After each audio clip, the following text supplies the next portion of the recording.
Really?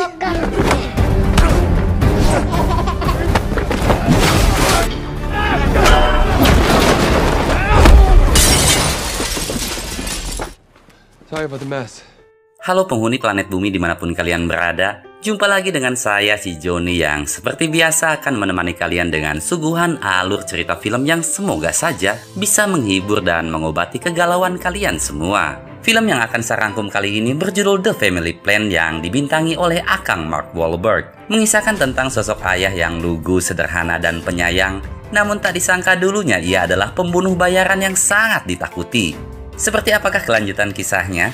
Namun sebelum itu, bagi kalian yang suka dengan channel ini jangan lupa like, subscribe, dan aktifkan juga lonceng notifikasinya. Ya tanpa banyak cincang keling lagi, siapkan posisi jauhi keramaian, hindari godaan mantan, dan kisah pun dimulai.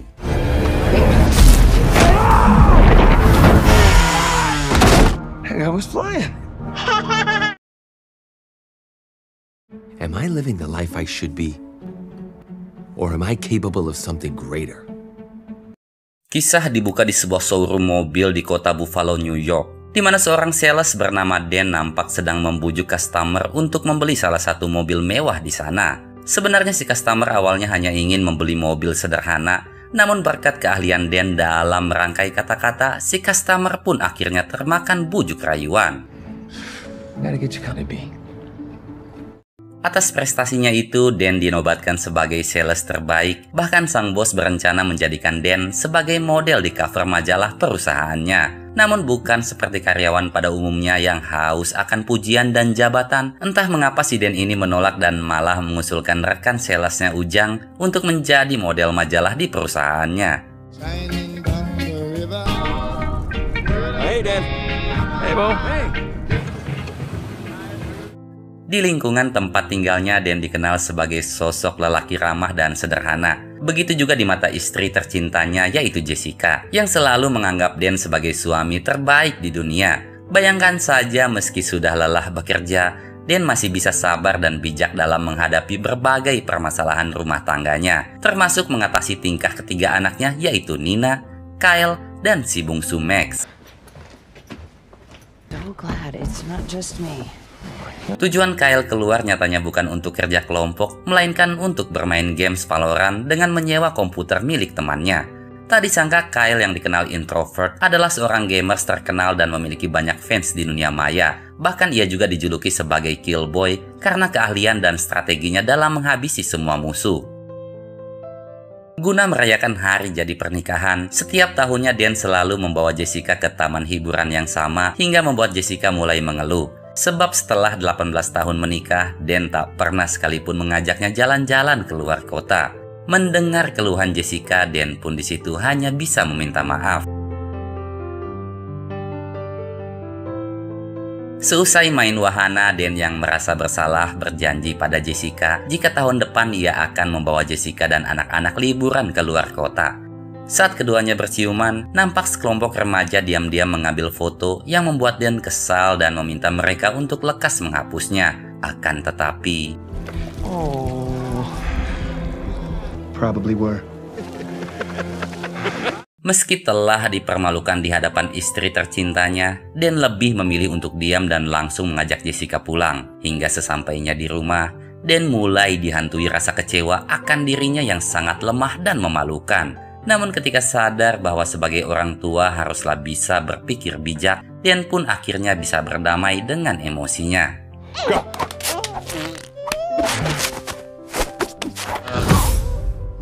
Menyadari jika suaminya bukanlah seorang jagoan, Jessica pun rutin mengikuti latihan boxing yang selain untuk melindungi diri, boxing juga bisa menyalurkan rasa kesal Jessica pada Nina yang selalu berselisih dengannya. Namun akibat gagal fokus, Jessica tanpa sengaja meninju wanita yang baru saja berlatih di sana.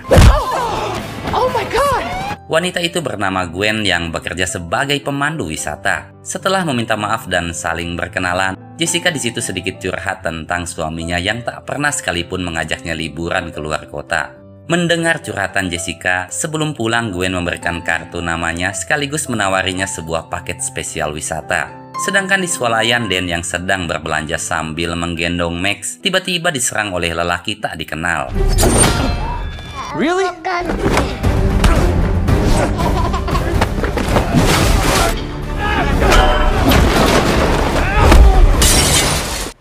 Sorry about the mess. Aksi Dan dalam melumpuhkan si gimbal sontak membuat semua pengunjung di swalayan pun tercengang. Setibanya di rumah, Dan membuka laci rahasia di bawah tangga yang tak disangka di dalam laci itu terdapat tas berisikan senjata, paspor, dan uang dalam jumlah yang sangat banyak. Dengan begitu kita pun semakin bertanya-tanya tentang siapakah sosok Dan yang sesungguhnya. Dan kemudian menelepon seorang ahli pembuat identitas palsu bernama Augie, yang nampaknya di masa lalu Augie merupakan rekan bisnis sekaligus orang yang mengetahui sosok Dan yang sesungguhnya. Dan lalu meminta Augie membuatkan identitas palsu untuk ia beserta keluarga dan menunggu kedatangan mereka di Las Vegas nanti. A place once I'm on the road. Vegas? Why Vegas? What am I meant to do? 3 days, Augie. Setelah itu Dan mulai menjemput satu persatu anggota keluarganya. Dimulai dengan menjemput Nina di kampus. Namun setibanya ia di sana, Dan sangat kesal karena Nina nyatanya telah berhenti menjadi editor kampus tanpa sepengetahuannya. How could you do that? You work so hard to become editor. Masalah Dan tak habis sampai di situ, di mana ketika ia dan Nina menjemput Kyle yang mengaku sedang kerja kelompok, ternyata di sana Dan akhirnya mengetahui jika selama ini Kyle selalu bolos dan menyewa komputer temannya untuk bermain game. Let's go now. Very grounded, both of you. Meski kesal dan sangat ingin menceramahi kedua anaknya, namun karena tak memiliki waktu, Dan memilih langsung menjemput Jessica di tempat kerjanya. Tanpa basa-basi, setibanya di sana Dan meminta Jessica untuk bersiap liburan ke Las Vegas. Meski Jessica sangat memimpikan hal itu, namun karena mendadak, ia pun sempat menolak dan mencurigai tingkah Dan yang tak seperti biasanya. Akan tetapi setelah terus dibujuk oleh Dan dan kedua anaknya, dengan senang hati Jessica pun akhirnya menyetujuinya. We're going to Vegas! Tak lama kemudian, Dan lagi-lagi diintai oleh sekelompok mafia yang saat itu standby di sebuah van hitam. Untuk beberapa saat, Dan memang mampu mengelabui mereka. Namun ketika mereka kembali mengejar, Dan terpaksa memacu mobil dengan sangat kencang sambil melakukan beberapa manuver edan. Saat itulah Dan pun dihadapkan pada sebuah kerumitan di mana ia harus tetap bersikap tenang guna menutupi fakta yang sesungguhnya. Oh no, this is a shortcut, honey. He's tracking us. Menyadari jika mobilnya telah dipasangi alat pelacak, Dan memutuskan singgah di bengkel mobil tempatnya bekerja. Supaya tak menimbulkan kepanikan, Dan sengaja mengangkat mobil tanpa menurunkan keluarganya terlebih dahulu. Hingga tak lama kemudian, ia pun menemukan alat pelacak di bawah mobilnya. Okay, he stopped. He's right ahead of us. He should be here. Untuk mengelabui kelompok mafia itu, Dan diam-diam menempelkan alat pelacak tadi ke mobilnya Ujang. Lalu dengan balutan kata-kata manis, Dan meminta Ujang memacu mobil dengan sangat kencang, yang membuat Dan berhasil mengelabui kelompok mafia itu untuk yang kedua kalinya. Oh, I got him. He's on the move. He's heading west. Are we going to Vegas or are we just gonna live up here? On our way, honey.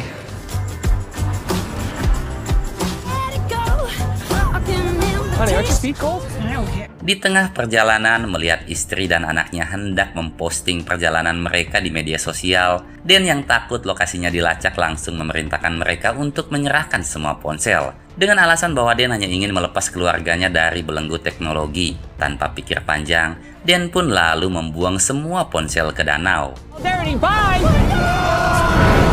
Wait, you just did that? Oh my God, Dad! I just freed our family from the shack.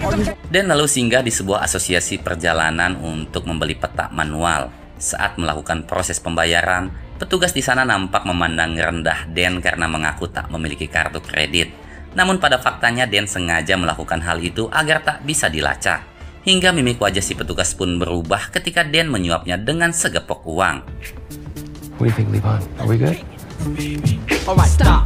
Collaborate and listen. Dengan tak adanya lagi gadget, perjalanan Dan dan keluarganya nampak lebih harmonis, dipenuhi tawa dan canda. Mereka lalu bernyanyi dan berjoget bersama, di mana hal itu merupakan sebuah momen yang sudah sangat Dan rindukan.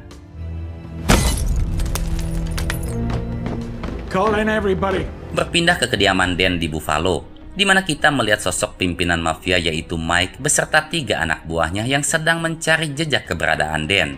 Setelah coba ditelusuri lewat transaksi perbankan dan media sosial, anak buah Mike yang merupakan ahli IT sama sekali tak bisa menemukan lokasi keberadaan Dan. Namun satu-satunya hal yang mereka dapati yaitu data tentang Kyle yang merupakan gamerstop berjuluk Killboy. Di sisi lain, Dan yang semula hendak menginap di suatu losmen memutuskan untuk membatalkan niatnya setelah melihat Kyle yang sedang berfoto bersama fansnya. Karena jika foto itu sudah diupload ke medsos, maka keberadaan mereka pun pasti akan langsung diketahui. Yeah, and who's Killboy? He's Killboy. It's his gamer tag. Is she gonna post that picture? We gotta keep going. Really? Yeah.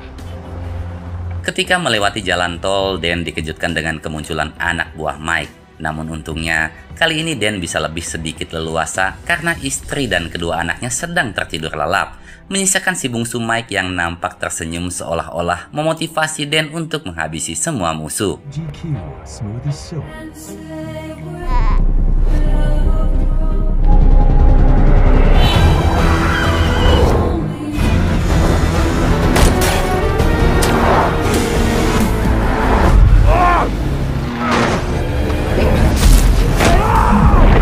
I was flying.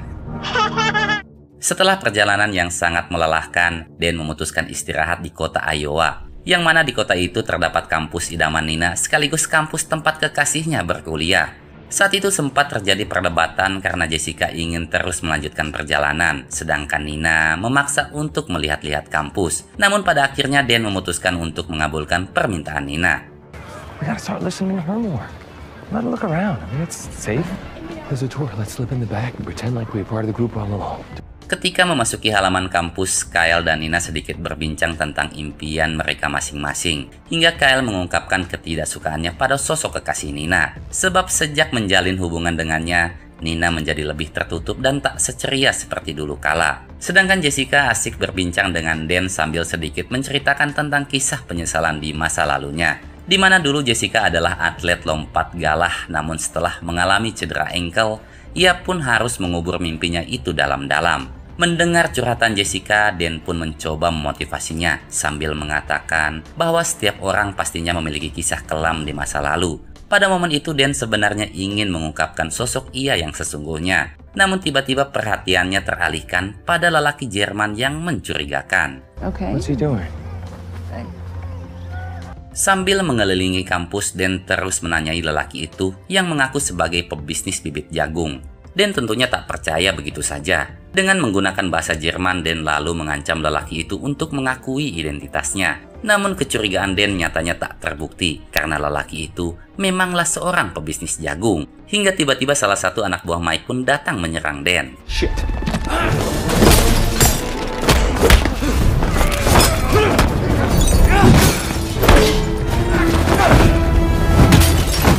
Setelah duel yang cukup menegangkan, Dan akhirnya mampu menghabisi anak buah Mike. Sedangkan di sisi lain, nampak Nina yang sedang melangkahkan kaki menuju asrama kekasihnya. Berharap mendapat kecupan dan pelukan kerinduan, sialnya Nina malah mendapati sang kekasih yang baru saja habis main kuda-kudaan dengan wanita lain. Honey, what happened? He's an asshole. That's what happened.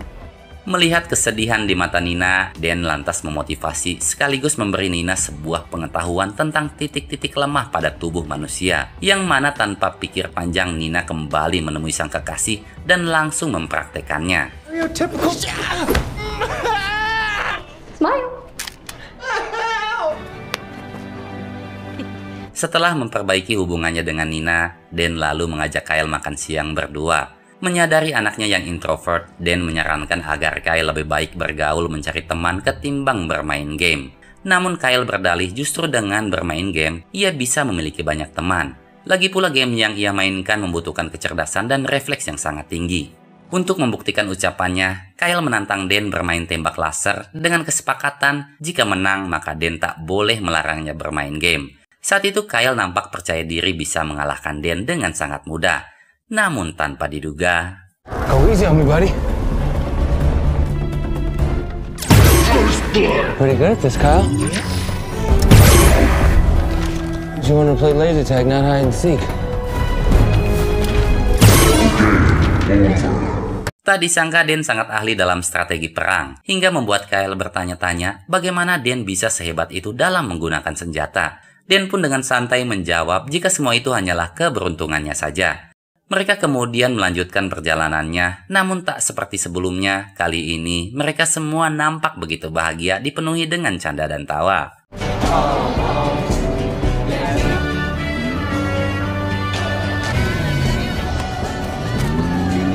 Mereka pun akhirnya tiba di Las Vegas. Di sana Jessica dan yang lainnya dibuat kaget karena Dan nyatanya telah memesan kamar suite di hotel bintang 5. Ketika Jessica dan yang lainnya sedang menikmati fasilitas mewah hotel, Dan diam-diam menemui Augie di kasino untuk mengambil paspor beserta tiket pesawat yang telah ia pesan. Rasanya tak lengkap jika liburan ke Las Vegas tanpa main judi. Untuk itu Dan pun berinisiatif mengajak Jessica ke kasino. Sebelum pergi, Dan mengingatkan kedua anaknya untuk tetap berada di hotel bersama Max dan mengunci semua pintu. Namun tak lama setelah mereka pergi, Nina dan Kyle malah keluar menikmati keindahan kota Vegas.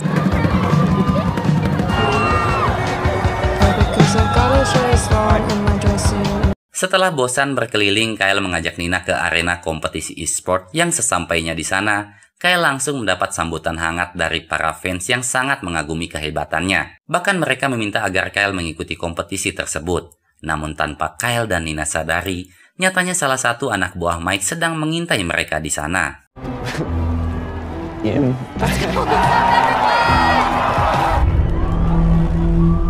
Di sisi lain, seusai bermain kasino, Dan mengajak Jessica makan malam di sebuah restoran mewah.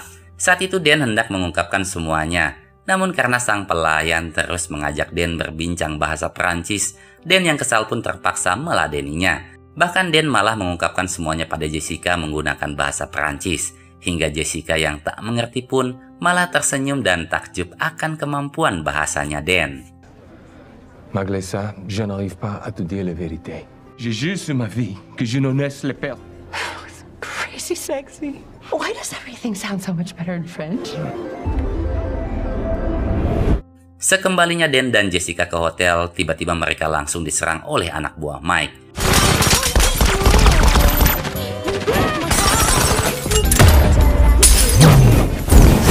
Meski Jessica di sana sempat tertangkap, namun dengan kecerdikannya, Dan pada akhirnya mampu mengelabui dan menghabisi semua anak buah Mike. She doesn't know anything. Well, I say she does now, Sean.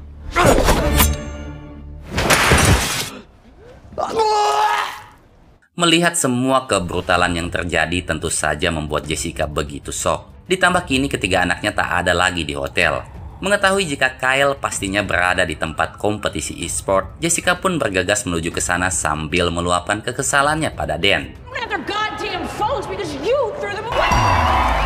Killboy, it's just you and me. I have a res. It's all on you, man. Setelah melewati pertandingan cukup sengit, akhirnya Kyle dan tim berhasil memenangkan kompetisi e-sport. Namun di tengah euforia kemenangan, Kyle dan Nina dikejutkan dengan kedatangan kedua orang tuanya. Tanpa basa-basi, Dan meminta mereka semua bergegas pergi dari sana. Saat itulah, Dan akhirnya mengungkapkan bahwa dulu ia adalah pembunuh bayaran, namun karena memutuskan berhenti demi menjalani kehidupan normal, bos dan mantan rekannya pun berniat untuk menghabisinya. Mendengar pengakuan Dan, Kyle dan Nina malah tertawa dan mengejek karena bagi mereka Dan hanyalah lelaki pengecut. Namun tiba-tiba...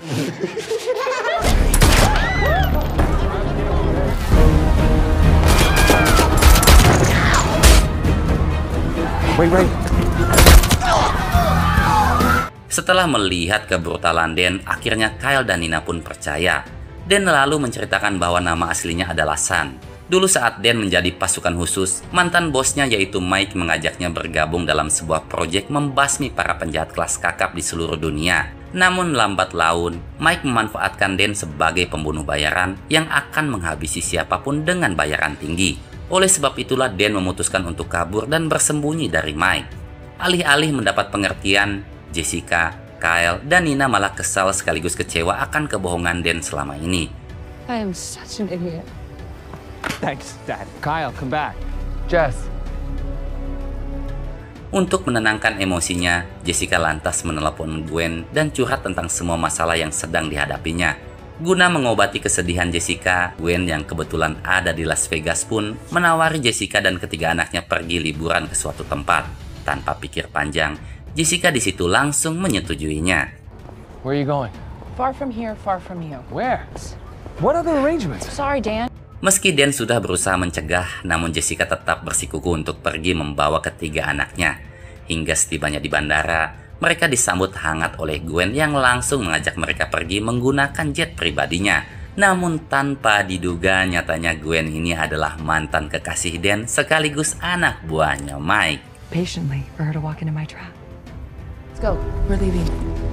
Mike lalu menghubungi Dan sambil menunjukkan keluarganya yang saat ini sedang ia tawan. Sehingga demi keselamatan keluarganya, Dan dipaksa untuk datang ke sebuah gedung tua untuk menukar nyawanya dengan keluarganya. Tak punya pilihan dan tanpa persiapan apapun, Dan lantas bergegas menuju tempat yang telah Mike tentukan. Hello, old friend. You brought you for this, Spiros? He's alone. Setibanya di lokasi, anak buah Mike yang bernama Spiros langsung membawa Dan ke hadapan Mike yang telah menunggunya di lantai atas. Dan betapa terkejutnya Jessica beserta ketiga anaknya setelah mengetahui fakta bahwa sebenarnya Mike adalah ayah kandungnya Dan. Why start now, Dad? I'm sorry, what? I'm your grandfather, Kyle. He didn't tell you? Mike lalu mengungkapkan kekecewaannya pada Dan yang telah meninggalkannya. Bagi Mike, Dan adalah pembunuh bayaran terbaik yang ia miliki.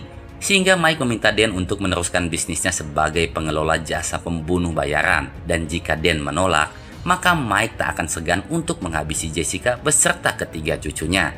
Karena tak punya pilihan, Dan pun terpaksa mengikuti perintah Mike. So I want my son back, working by my side in the family business. Wait, no! There's no third option. I'll do it. Setelah itu, Mike memerintahkan Spiros untuk mengawal Jessica dan ketiga anaknya pulang. Sedangkan Dan akan dibawa kembali ke markas. Namun sebelum itu, Gwen meminta waktu beberapa menit untuk bermain kuda-kudaan dengan Dan. Hey, stop. Sedangkan di atap, Gwen yang telah bangun dari pingsan tiba-tiba muncul untuk menghabisi Jessica. Dengan bermodalkan teknik kickboxing seadanya, Jessica terus melawan meski dirinya dihajar habis-habisan. Namun seperti pepatah mengatakan jika usaha takkan pernah membohongi hasil, hal itu juga yang dialami oleh Jessica. Dimana dengan sebuah bambu, Jessica pun akhirnya berhasil menghabisi Gwen. Just die. Oh, you can't be serious. Di sisi lain, Dan dengan brutalnya berhasil menghabisi semua musuh. Hingga tibalah ia berhadapan dengan Mike. Namun setelah duel yang cukup sengit, Mike akhirnya mampu memojokkan Dan.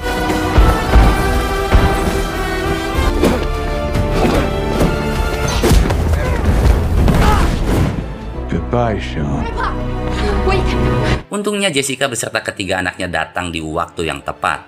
Nina di situ kemudian mengungkapkan untayan kalimat yang sangat menyentuh. Meski Mike telah melakukan banyak kejahatan, namun bagi Nina, Mike tetaplah sosok kakek yang sangat ia rindukan. Namun nyatanya semua itu hanyalah sebuah pengalihan hingga saat Mike lengah dan akhirnya berhasil melumpuhkannya.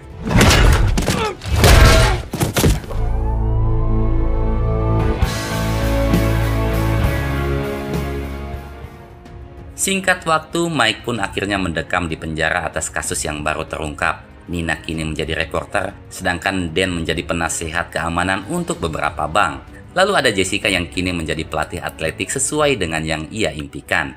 Namun tiba-tiba, film pun selesai. Ya, terima kasih buat kalian semua yang sudah meluangkan waktu untuk menonton video ini. Saya Joni pamit pulang, wassalam dan sampai jumpa di video yang selanjutnya. Bye-bye.